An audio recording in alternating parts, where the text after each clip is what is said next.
It's the Not For Long podcast with Mike Gill, Colin Thompson, and producer Hunter Brody. Remember to rate, review, and subscribe. Welcome in, everybody, to another edition of the Not For Long podcast with your crew, Mike Gill, Colin Thompson, produced as always by Hunter Brody, going with the toque of the, is that a hockey word, No. Oh, the toque, yes. I thought you meant the team. I was thinking, come on, Gil, this is a Birds toque. He's going Eagles toque there as we get you ready for another edition of the Not For Long podcast. Don't forget, find us on Facebook, Instagram, Twitter, and YouTube. Mike Gill, Colin Thompson, and producer Hunter Brody, as we got an interesting topic today, boys. We're going to have a great guest to talk about this later on in the show. Colin Thompson, what's the word, my friend? Wow, not a whole lot. My Owls are back rolling, which is good. Big win last Thursday over USF. Felt like a year ago at this point, but a nice win. They're back rolling, so my Owls are doing well. We had a crazy weekend of college football with Penn State losing to Minnesota, LSU beating Alabama. So a lot of fun, a lot of parity, a lot of drama. Locally, the Eagles game just got flexed out of prime time, so that'll be good for you guys to talk about tomorrow on the local sports talk radio, and that'll be 1 o'clock against Seattle, which is in 2 weeks. So just plenty of drama, which is always good around sports, and it helps us out, helps you guys out, and it makes it more fun. Well, I'm glad you brought that up because we talked about this on the radio show about the whole college football landscape. You know, Alabama loses, Minnesota wins, but does Minnesota really have a shot? Do we like the way it's set up? No one ever is happy with the college football landscape, but the discussion is what makes it great. But do you see a one-loss Alabama team getting in? And what happens if, there's so many what-ifs with college football. And that's why I love this time of the year where these games really get, meaningful. Now, we all believe, I'm assuming, that Minnesota has to win out. But what happens if Penn State beats Ohio State and they only have one loss? I mean, then you got that triangle of all three teams. It's just crazy. I love it, man. No, it is great. It's just what a huge win for LSU, right? Something that they haven't done in a very, very long time. Ed Orgeron, he's the perfect guy for it. How good is he, though? We'll find out when he regroups. And gets the team back focused next week. They need to finish. They need to continue to play well. And then, like you said, do the championship games, do they matter, or is a team already eliminated from the college football playoffs, but say they win a championship game, does that make them back in it, even though they may have, like you said, one loss or two loss, like a Penn State? So your thoughts, Hunter? No, I'm just thinking if Penn State has one loss but ends up beating Ohio State and wins the Big Ten, how are they not in it? Say it again. If Penn State beats Ohio State, yes, they'll have and one they have loss. one loss, and they win the Big Ten, and how are they not in it? Minnesota in the Big Ten championship. Yeah, that's where it gets a little crazy, and that's where it's like, but what if Alabama has the one loss, and that's the only loss they have? See, I don't think it's fair that Alabama gets in. I feel like they're going to get in just based off the fact that they are Alabama with one loss, and I don't think that's fair. Well, let me present it to you guys in this way. Ohio State really hasn't played anybody either, and I think Ohio State's the best team, but they haven't played anybody really. If Alabama played Ohio State's schedule, they'd probably be undefeated. Well said. And I don't think it's a year-to-year league like the NFL. College football, right? Clemson's still hanging around, and they haven't beat anybody. They almost lost to North Carolina, so it's not like the NFL where it's year to year, and it's so reputation based. Yes, thank you, Mike. That's a perfect way to describe it. It's so reputation based. Great way to put it. So, I mean, but here's the kicker, right? If LSU goes and Georgia beats LSU, then LSU's in at the 4 spot. You would think, and then Alabama's out. If LSU goes to the SEC championship, beats Georgia, then Alabama may slide into the 4 spot, because they're being compared to a Penn State team or a Minnesota team. Is Minnesota in over Ohio State? Is Minnesota in over Alabama if Minnesota's undefeated? If Minnesota goes undefeated and they win the Big Ten, they have to be in the top 4. They have to be. There could be 3. I mean, we'll see what happens. The sad part is that's their only road, and that's what stinks, is that because they're Minnesota and they have no reputation, it's their only road. Now, Colin, you played at Florida. How cognizant were you guys of, like, we lose one game, we're out of it, or like, and once you lose that game, when you go in thinking you have, national championship or bus aspirations, and it's like, are you guys, seriously now, are you guys excited about going to some mid-level bowl? No, not at all. I'll be honest with you. I was a part of one of the last years of just the top two teams going. And it's funny you say that. That was the year that Notre Dame actually got all their wins stripped because some academic stuff or some off the field stuff, I forget. But that's the year that Alabama trounced Notre Dame. Probably one of the best Florida rosters ever put together, riddled with NFL talent. Now, and this was in 2012. The only loss we had was Georgia. Jordan Reed led us down the field with like 6 catches, and he reached over the goal line to dunk it over. And Florida lost on the goal line with no time left. I was in the stands hanging out because I was hurt and I didn't travel, so I went to the game. But nonetheless, we knew after that loss we needed a lot of things to happen.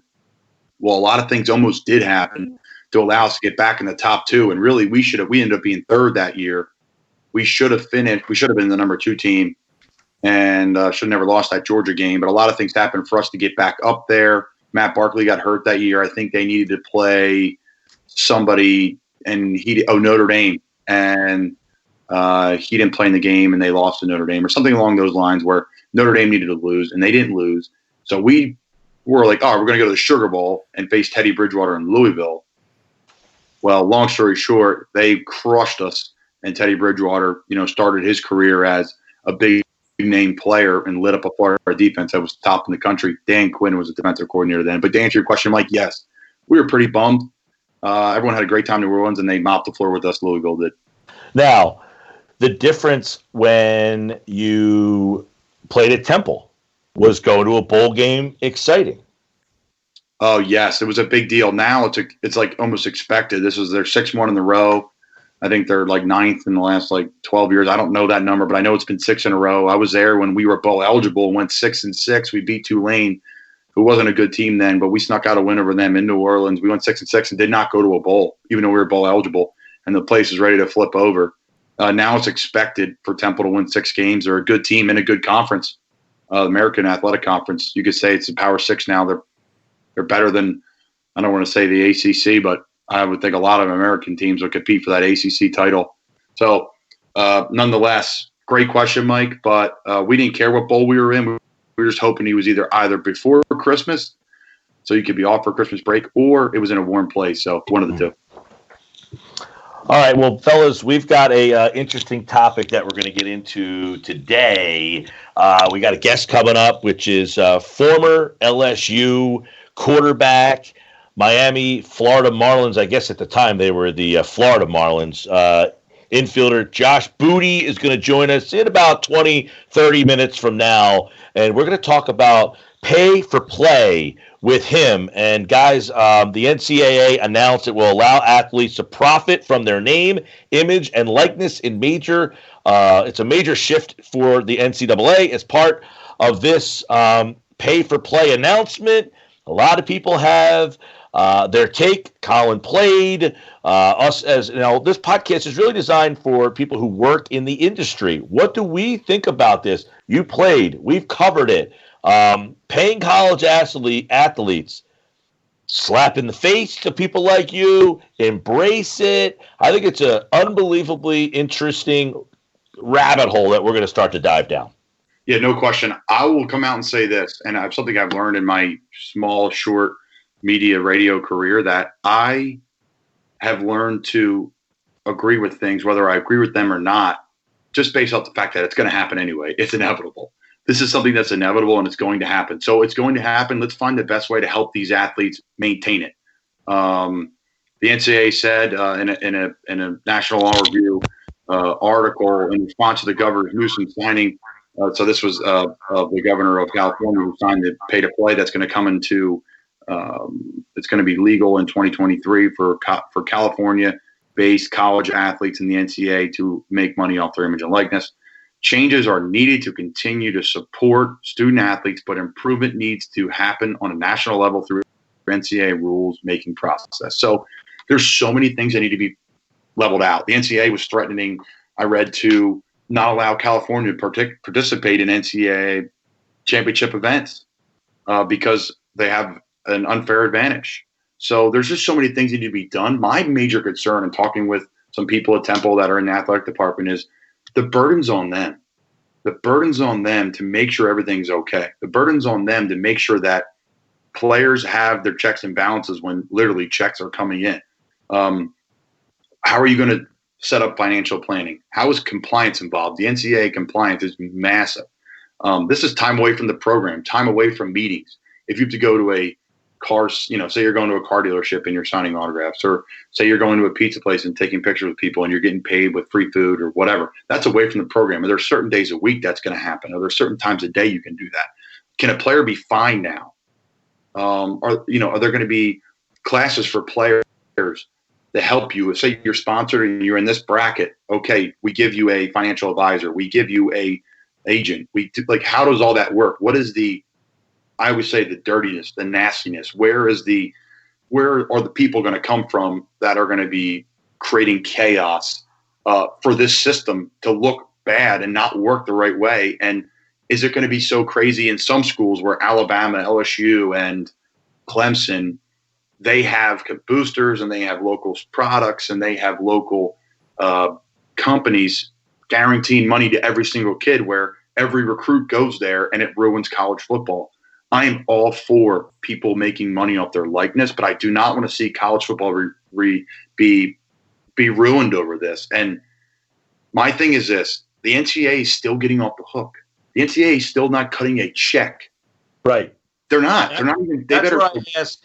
I've seen it being described as it's like a burglar who breaks into your house and decides to only take a few things instead of wiping the place out. Essentially, here you go. You guys can go make money if you want, but we're still making all the money off of you.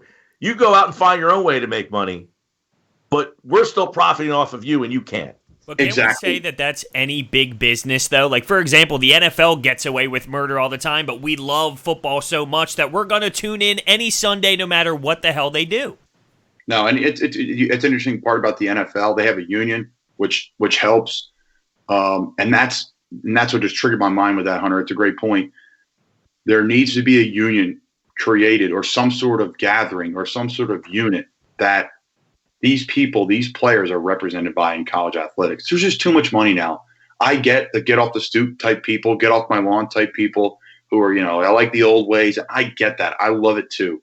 But things are moving a lot faster, and there's a ton more money involved than there ever was. And these rules are archaic. So they all need to hit a refresh button, hire the right people to get in there. A guy like Jay Billis, hire the right people in the government, hire former athletic directors that are retired at a young age, that have the means and the ability to do it. I can think of a few already that I was with the University of Florida. There's plenty of good minds that could organize this and hit a refresh button on all these NCAA rules. Well, real quick, guys. I mean, this podcast is about working in sports, so it brings it right back to it. We all have worked in this job where you get asked to do a lot of things for no money. You intern for no money. Can you come out and do something for no money? It's been described as like, hey, you get offered your dream job. You're doing what you love to do. People tell you, hey, you guys are great, and you don't get paid for it. Does it sound like something that you want to do? I mean, it's essentially, we've all done this job that we're doing for no money. So what's to say that these guys aren't doing the same thing as we're doing? No, it's well said. It's about the experience, and there's something to be said. We'll state that, hey, if you're a scholarship athlete, which, let's put it this way, everybody, football and basketball, men's basketball, and obviously football, a men's sport at this time, they're the only ones on full scholarships, Division I. Everyone else is on a partial. My girlfriend, Sydney, who played lacrosse at Florida, she was on a partial. And if they would add more girls to the team every year, she would lose. Every year her scholarship went down because more girls would be on the team. There's only one or two scholarships allocated. Mike can talk about baseball. I'm sure at West Virginia, they may have 3 full scholarships to work with on a 30-man roster. So it's not like you're getting that much money. If you're a baseball player and you can go out and make a little more money, because you're not on full ride. Maybe you get books, food, and $1,000 a semester. I mean, that's nothing for what you're doing to the field. Again, you're not on national TV. You're not bringing in money. But here's a funny thing I heard on Twitter. and Rich Orenberger, who a former NFL fullback. USA Today came out and said 15 college coaches have personal access to private jets written into their contract. In contrast, as a college athlete, I was told to fill out an NCAA form if an extended family member paid for a meal. I love college sports, so something needs to change, end quote. So I get it. I'm with Rich in a sense that some things need to change. I'm not saying everything needs to be changed. The NCAA needs to be held accountable to, like what we've talked about. I know you got to cut your teeth somewhere. You have to be maybe it's only you can only make money if you're a junior and senior. Who knows what it is? But they need to find a way to figure out where the poaching, where the dirtiness is going to come in. I was a high school recruit. I was one of the top tight ends in the country. I was late to school one day, and Charlie Weiss came walking right down the middle of the hallway. I'll never forget it. And my friends are calling me. There's a huge man wearing a bright blue gator suit walking down the hallway. I'm like, who is it? Like, I think it's Charlie Weiss. So, okay. I get into school. Well, what happens if these players are allowed to be represented by agents? Well, why can't an agent go to your high school and do that? What is your principal's office going to be filled with 15 agents and 10 coaches? So there's a lot of other things that we don't know about. And one of them to me is the dirtiness of an agent. I have an agent now. My agent couldn't pay for one of my meals when I was in college. The minute he paid for my meal when after our bowl game and I knew I was done at Temple, my eligibility, boom, ended right that day. Well, can this agent who's making money off you from a car dealership, from a jersey signing deal, from selling T-shirts with your name on them, can he pay for your meal? Because you cut him a check. So my big concern, and I know I've poked on it a couple of times now, is where does the evil come out of it? Because there's already plenty of it in college football, but where's the next step of it? Well, the employees, the players, I guess, as employees, they are creating revenue for the school, which is astronomical. The coach gets paid millions and millions of dollars. So you remove the players. There is no NCAA sports. You take away the players. Yeah. Nobody profits, not the school, not the vendors, not the coaches, not CBS, ESPN, ABC, Fox, NBC, not the community. Nobody makes money without those kids. The problem, is it's always been like this amateur thing. And, when I worked at the college radio station, I got paid a stipend. I made $125 or $175 every 2 weeks. And let me tell you, when that check came in, man, it was the best weekend of the month. It was like right to the liquor store. See, Mike, perfect example though, on a grand scale, when these players get these checks for this, they need a financial advisor. They need classes. They should have them already. I wish I had them. I don't know what I was doing when I got out of college. So I got some money in my pocket from the NFL. Now I was told to save, and I'm fortunate that my parents had the well-being to show me a good financial advisor to be with, to do these different things. That's what the NCAA is off the hook on. The hard part is $150,000, $200,000. That's essentially what you're getting for free, right? That's the scholarships. And you get taxed on that. What's that? And you get taxed on that, by the way. Okay, well, that's $150,000 or $200,000 divided by 4, so it comes out to like $50,000 a year. A lot of these guys deserve more than $50,000 a year for what they're bringing in. Well, they definitely do. See, the one thing that bothers me, though, being someone like when I played D3, they give you grants, so you don't really get the scholarship money and like the full ride thing. It's more like grants. You don't have to pay some of it back, but no one gets 100% when you're playing D3 sports. The people that say that the scholarships don't mean anything, see, that bothers me because they look at it as if, like, I have a lot of student loans that I need to pay back, and it kind of goes for granted when you just say, oh, well, that means nothing to those guys. That scholarship, that's not enough. That's a lot coming from someone who has to pay back a lot of student loans. I'm not saying it's enough based off of what they generate, but to look at it as if it's nothing, that bothers me a little bit from a student who has student loans. I think, guys, what has happened here is you got a lot of poor families and kids who just don't have the wherewithal to sue the NCAA. They don't have the ability. No one has been able to really step up against them because of all the money that they have helped bring to the NCAA. Now they don't have enough money to fight them back. And I think too, Mike, it's like that with any union because the next man's up. Like we've seen it many times in the NFL and any sport where someone stands out, puts their fist down, and they get swept to the side because there's another 150, 400, 500 guys that want to step up and fill their shoes. So that's why they need to be unionized with and paired with, I don't know, the teachers, or I don't know, coaches, or whatever it may be, something. I don't know if union's the answer. I don't really know those details, but they need to be represented by somebody because they have no leverage. And here's another tidbit, guys, that just, plant in the back of, your heads and the people listening. Not all university sports are profitable, which we all know. Say football and basketball are, but there's probably only, that's it. I don't know, 20 different. Listen, though, I would say there's only 25 to 30 football teams that are profitable, Mike. And there's maybe 15 to 20 basketball teams that are profitable. Let me ask you a question real quick. What do you think about men's ice hockey, say Boston University, Boston College, Minnesota? Do you think that they generate some revenue? I bet they break even. They may pay their own bills and get a little help from everybody else. Okay, I'm just asking. I have no idea. And I'm sure UConn women's basketball probably makes money. Syracuse lacrosse, maybe? Honestly. Syracuse lacrosse, Johns Hopkins, maybe? I don't know. I bet they don't. Because it depends on what their recruiting budgets are, how much they're spending on recruiting, travel to go recruit, that kind of stuff. My point is, it's the NCAA still getting off the hook. So what do you pay? That much money to get into a game like that, Hunter? For what? For like a Boston College game? A lacrosse game someplace. I've never been to a lacrosse game, but I've been to a couple Boston College games when I played juniors up there, and somewhere around like $50. It's anything. It's not crazy. Wow. A women's lacrosse game. A women's lacrosse game at the University of Florida is free. To put that in perspective. Yeah. A women's lacrosse game at the University of Maryland, who's like the best team in the country on a consistent basis, is free. I'm going to look it up right now, actually. I'm going to look up a Boston College ice hockey game tickets. Yeah, well, like a UConn women's basketball game. I've been to a UConn women's game at stores, sold out all the time. I imagine they might make some money off of that. They probably do with apparel, too, and all that stuff. My thing is, so we take that, take some other sports here and there, maybe a men's lacrosse, maybe one of the Stanford schools probably does one of the Stanford sports. They're pretty good, like rowing or or volleyball may sell out. Who knows?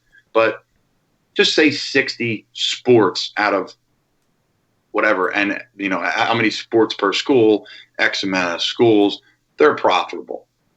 So the rest of them don't make a dime. They're in the red. So the NCAA is still making money off them. The NCAA tournament brings in $1 billion. So much, a little bit from ticket sales, all from TV. So to me, they're off the hook. I thought this is another interesting quote. Read it real quick here. Yeah, real quick before you start reading that. BU versus BC next Saturday, or a couple Saturdays from now, actually. $35 on StubHub. So there you have it. That's pretty good. Yeah, it's not bad. That's a big ticket. That's a big ticket. That's a huge ticket. Yeah, it is. That's a big game. So New York State Senator Kevin Parker introduced his own legislation early this month. While it also aimed to keep California from siphoning off the state's best college athlete, it takes a different approach. Parker said he thought the California law that was signed last month did something really great. But the New York, blah, blah, blah, blah, blah. Let me pass forward. His legislation would require all NCAA schools in New York to set aside 50% of the revenue from athletic ticket sales and divide it among the student athletes. Parker's bill also calls for financial education and a portion of the school's sports revenue to set aside for wages, while the other half of the 15% will go into health and savings accounts, which is designed to assist athletes should they suffer severe injuries while participating in NCAA events. The state senator believes this aspect of legislation is a game changer. I happen to agree. Two things. One, you just pay football players. They're the only people, and basketball players. Really, how do you say they're getting paid? They're the only people bringing money in, and then you don't pay the tennis player. You don't play the cross country, the wrestler. That's a hard argument. No question, Mike. Do you guys feel that people care about that innocence being lost? Innocence in what? You're watching kids playing because they love playing. They know There's only 1% of those kids going to play at the next level. They're playing because they just love playing, and it's something they love to do. You start paying them, and there's a little bit of that lost. I do though. What, Mike? You mean what, Hunter? No, I'm saying I do think that will be lost. Like, I lean towards them not getting paid just because I think it's way harder than people realize. It's not as simple as, well, Trevor Lawrence deserves this much money, so he's going to get paid this. Like, there is, like you've been saying for the whole podcast now, like, there is so much more involved than just they're going to get paid. It might almost be impossible at the end of the day to really make this thing work smoothly. When they do make this happen, because it is leaning towards that way, there's still going to be so many flaws. I know it's headed in the right direction, I guess, but I don't know. I lean towards it not being the trickle-down effect that I don't think gets mentioned is, think about how rowdy and out of control parents are now because they want little Johnny to get a college scholarship. What do they want to do when they want little Johnny to now get paid to play college sports when little Johnny don't got a chance? Yeah, well, that's another 6 podcast, Mike, to be honest with you. I want to touch. Yeah, I mean, I don't even want to touch that with a 10-foot pole. Hunter Brody, our producer, he produces the Pete Thompson Show on 97.3 Radio, and they had a topic about referee shortages. How these referees don't want to ref games because the parents are so out of control. You put a possibility of your kid getting paid now to play college sports. How much worse are these parents going to be to a referee, to just the coaches? I mean, I don't think that has been taken into account. That could be another podcast. That's a great point. That's another podcast. We'd love probably have to have the PT on for that one too. But he's a legend. But I want to touch on the Bliss thing about, and the effort and the passion and the great Tony Bruno would say the pageantry. Like you said with the NCAA and paying athletes, taking money out of it. To me, every one of us, Hunter, who played Division III, myself played Division I. I bring in my girlfriend Sydney. She played lacrosse in college. Another great aspect and another great vantage point. Her Division I lacrosse, you Division III hockey. Mike played a little Division I baseball. Myself Division I football. We know a ton of people that play college sports. You're recruited just like you're at work. You're offered things just like you're at work. The best education. You're getting meals. You're getting all this stuff. You are a professional athlete, whether you want to say it or not. You're just not cut checks. That's so to me. You're still sure you're playing for the bliss of the game, but I don't know. I don't feel the whole happy-go-luckiness to if you're going to pay people now, they're not going to play with the same sort of effort and that charm's going to be taken off college athletics. I don't think that's what it is. People like the freshness of college athletics. They think it's the effort, but think about it. These players are flipped over every 3 or 4 years, so every player's hungry because they're just trying to get going. Whether they're going to the pros, whether they're going to college, or they're never going to play another year again. I think the freshness of college athletics, I think the uniqueness of campus enthusiasm, whether you play at a huge school or not, you're on a team like Hunter was at Stevenson University, where I'm sure the ice rink wasn't filled out with, over 1,000 people, probably. Correct me if I'm wrong, Hunter. No, but you're right. It was probably around 200 a night. 200 a night. So it's all about the boys on the bench. Right. That's what the bliss and the joy of college athletics is. And when I got to the NFL, it wasn't about the boys on the bench anymore. It's about how many people. How often? Oh, Mike, the reason why, hold your thought for a second. Some people are going to have a counter argument. Well, the reason why, the bliss is away from professional sports is the pay. No, it's because of the turnover. Because you could be cut in a minute. I was cut for 24 hours from Chicago. I was cut by the Giants. I was cut by the Bears twice. You could be cut any moment. That's the bliss. The bliss of college athletics is everything's year to year. 2 years, 3 years, 4 years you're to school, and that's the bliss, turnover, and that's the joy people like in college athletics, in my opinion. Go ahead, Mike.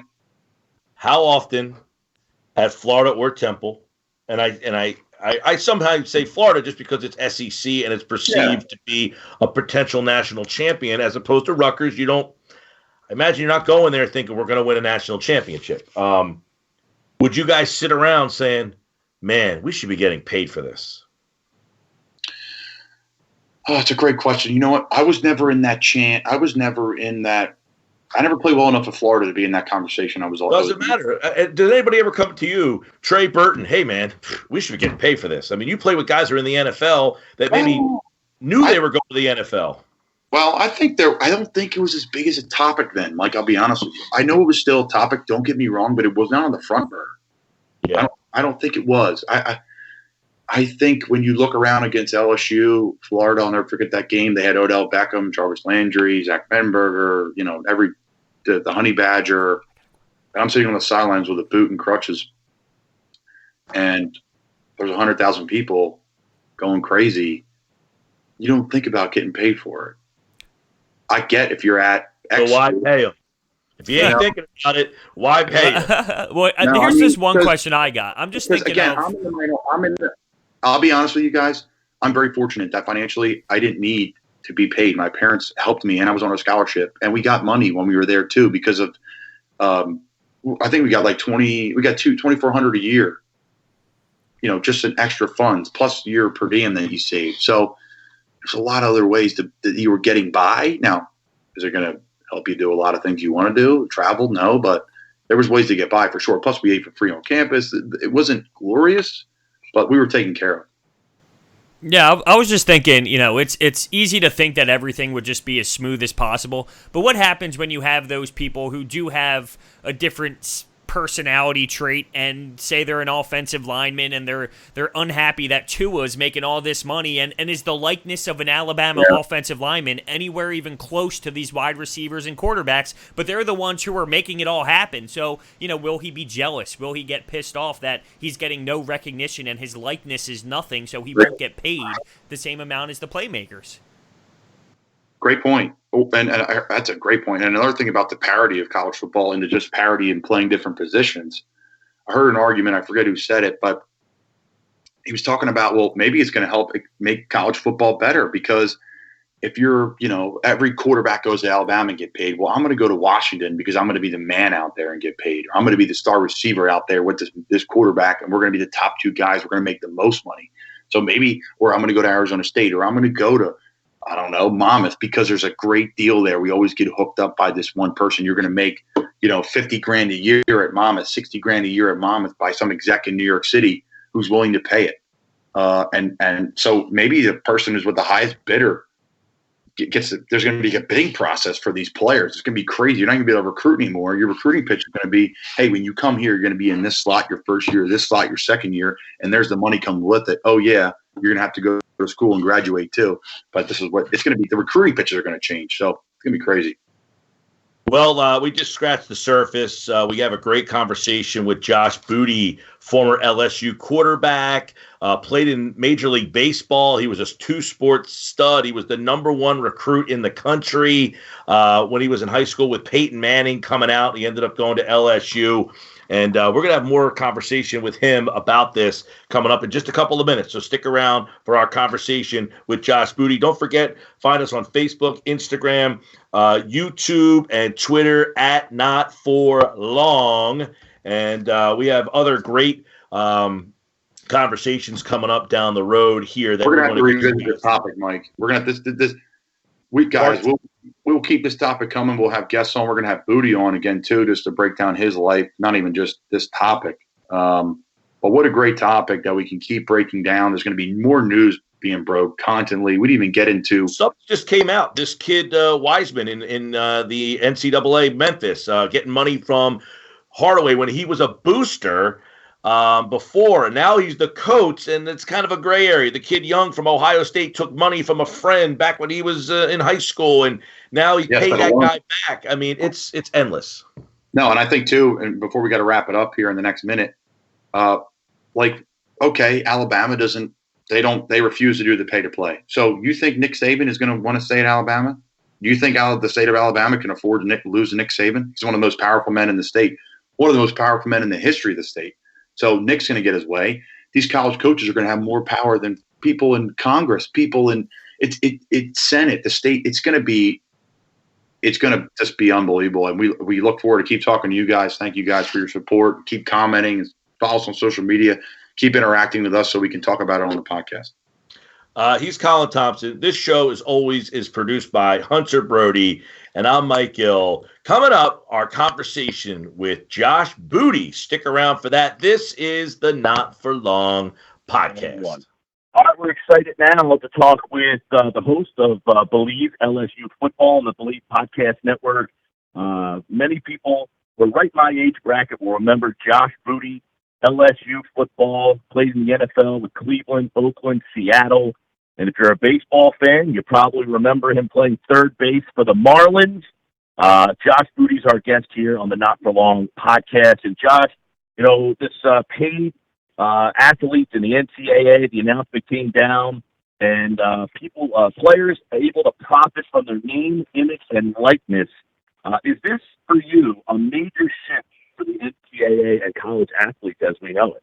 Well, if it actually goes down, I think there's still some things that need to happen for it to happen, but I really like it. I think it enhances the student athletes' opportunities. I think the guys have earned it. They have the abilities, of course. They have the right to make money. I remember when I was in college, me and my brother, he was a wide receiver on the LSU team when I was there, and we tried to start a little entrepreneurial, business program for high school coaches, and it was called the Coaches Network, and the NCAA flagged it and said we couldn't do it. And we were going to have this multi-level company where coaches could sell equipment and all kinds of things to their players and to the fans and sports gear and all this stuff, and then also sign up coaches underneath them that were high school coaches, and it would be a way for coaches to make more money as well as us, but as entrepreneurs in college, and they wouldn't let us do it.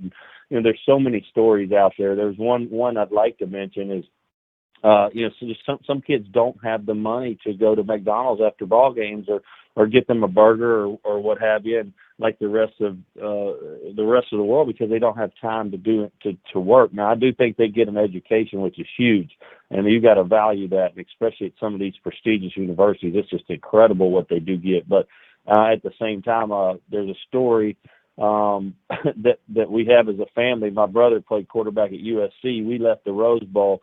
He was co-MVP with Dwayne Jarrett, who was a second-round pick, I think, for Carolina, big, tall, 6'5" receiver at USC. We were playing Michigan in the Rose Bowl, and after the game, Pete Carroll had him do the press conference. We left the Rose Bowl really late. The team had already left, and JD and jumped in the van with our family. We were all up there at the Rose Bowl. We were driving away, and we see this guy like 2 miles away from the stadium, a big old silhouette of a 6'4" black guy, and we drove by him, and we're like, who is that walking? And he looked like a football player. We're like, oh, that's Dwayne Jarrett. He just won the MVP of the Rose Bowl, and he's walking with his thumb up trying to get back to USC's campus, which is 20 minutes away from the Rose Bowl. And we said, man, wow. This is stuff that happens after ball games. Like Pete Carroll didn't have it set up for them to have a taxi or a car because they had to stay around an hour later. And so those stories exist out there. A lot of people just don't have the means even to get home from games in certain situations, or go have some fun, or go get a burger after the game. So I hope this happens. Now, are you comfortable with the setup, or are you still disappointed that the NCAA they're kind of passing the buck over to somebody else, saying, hey, if you want to monetize off your likeness, that's on you. They're still profiting off these players. And so are you comfortable with the arrangement if it goes through?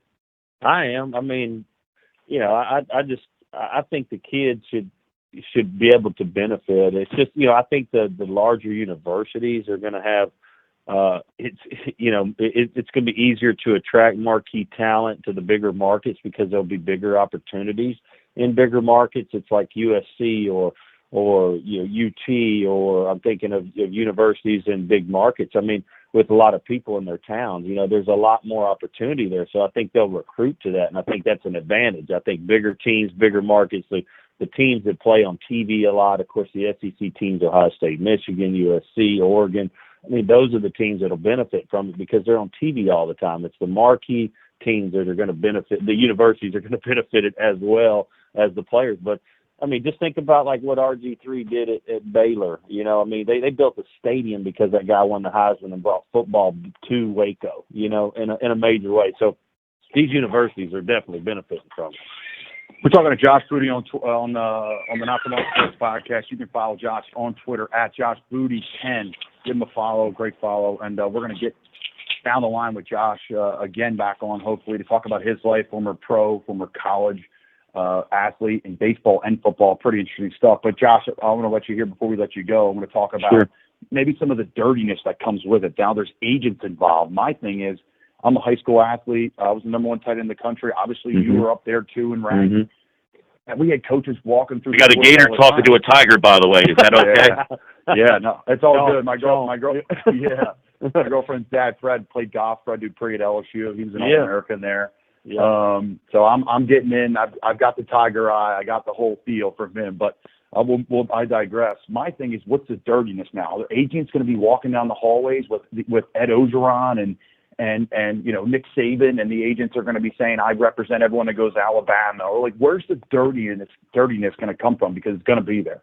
Yeah, I think it opens up a door. They're going to have to really watch it, and there's going to be trying to be a lot of crossover. That business already. There's so much that goes on and or tries to go on. I mean, I was in the agent business for a year or two after I got out of the NFL, and man, it's a lot. There's a lot to it. There's guys hanging out around, the stadium or, hotel. Trying to get a hotel. I mean, it's like you're trying to get close to mommy and daddy. And, it's like I've seen some crazy stuff. I've seen recruits try to take out moms to dates, recruiters for colleges, So that's not even the real world. That's just the college world. And so I've seen a lot, but I think it does open the door. But I mean, those guys are already, the slime balls are already there, I think there is some opportunity for some money though to be made. So I think that the agents will try to get in with those families a little earlier. It's crazy how agents are starting to get in with athletes. Even you can go to, we'll cross over to baseball, Perfect Game stuff in Atlanta. The big tournaments. These kids are 15, 16, 17 years old, and there's agents talking to the parents when they're 15 years old and they're on the radar, when they're just getting on the radar, and they're freshmen in high school. So it's like, it's a crazy time in sports. There's no doubt. And these kids, it's like these kids can handle the wood bat now at 16. So you got to go talk to them. But if you don't talk to them, then you're behind the 8 ball 2 years. So, I mean, agents have to find ways in. I think this is going to just be an earlier entry into these kids. It's just, there's ways to make money now with these kids. We also know, that there's ways to make money. I mean, I think that's the biggest thing is there's a way to make money now with football players at an early age because you can catch them right out of high school and their freshman year in college, like Derek Stingley at LSU, are probably going to be an All-American corner. He's 19 years old. He's top recruit, but they'll want to make money off him right when he steps on campus, and that has never been the key. It's always been, okay, let's develop a relationship with him, and in 3 years we might make money.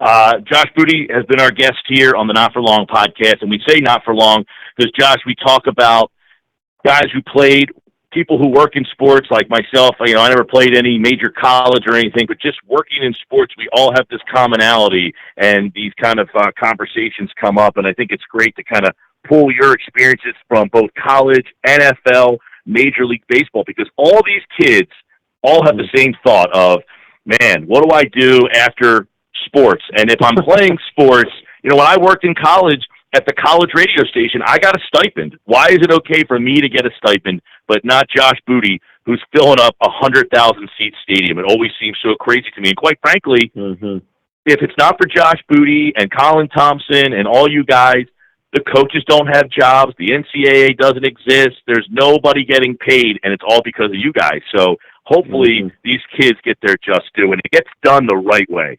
Yeah, the one thing that I'd like to say, I guess, before I leave is that, these kids that are ultimate athletes and Colin, it's like these guys that come out of high school and they're superstars already and they're 5-star guys. It's like, you know what? They didn't go on spring breaks when they were in high school. They didn't go to the swim club every day.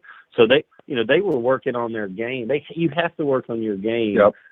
Whether it's now with training, strength and conditioning programs in the off season, quarterback coaches. I mean, if you're a baseball player, it's a completely different agenda, position specific in every sport, doesn't matter. But they don't get to spend that time, that other kids get to spend. So they've been putting in work since they were little kids to get to that 4-star, to get to that 5-star. So I think, when they get to college, man, it is a pro atmosphere. If you don't, I played for Nick Saban. If you don't produce, you ain't playing. You know what I'm saying? So you have to put in the extra work, the extra hours. I don't think you can just show up and do what's asked of you just, during the day. You got to do everything at night. You got to watch extra film. You got to get up, prepare a little early. You got to go maybe talk to a psychiatrist here and there. I mean, you got to go work on footwork. You got to train. It's just so much to it. I didn't even want to go to class because I had so much on my plate at LSU.